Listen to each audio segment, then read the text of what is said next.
So, good day mga ka-team number 2. So, team number 2 tayo ngayon mga boss. So, meron lang akong share sa inyong konting idea. So, itong mga sakit na to ay sakit to ng ating mga amber grill. Yung maliliit na ilaw. So, kung makita nyo ang wire niya ay manipis lang. Kasi nga, LED lang yung kanyang sinasuplayan. So medyo maliit talaga yung wire na gamit nito. So ngayon mga boss ay meron tayong kakabitan na MDL. So medyo malaki yung load niya. Tapos alam naman natin na bawal ngayon yung mga ilaw-ilaw, di ba? Lahat ng ilaw-ilaw bawal. So gusto ng client is detachable sa. Kaya ang ginawa ko, minodified ko yung sakit. So tinanggal ko tong, disassemble ko tong mga ganito. So, kaya siyang i-disassemble. Tapos, pinalitan ko ng ganitong mga wire. So, itong mga wire na to ay galing to ng Japan, no? Itong buo.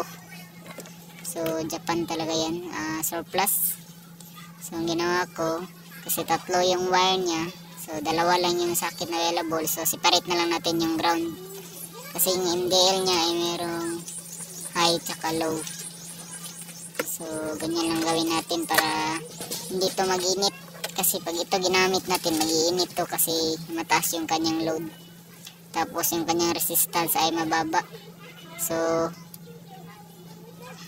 low resistance tong mga ganitong klaseng wire kasi maliliit lang yung load na kaya niyang i-supplyan. So, ito is medyo malaki na tong wire na to. Kaya, yan yung tips ko mga boss para iwas tayo ng short circuit tapos sunog. Kasi pag nag-init tong dalawa, so itong ginamit natin, mas malaki yung load. Pag nag-init to, magdidikit yan.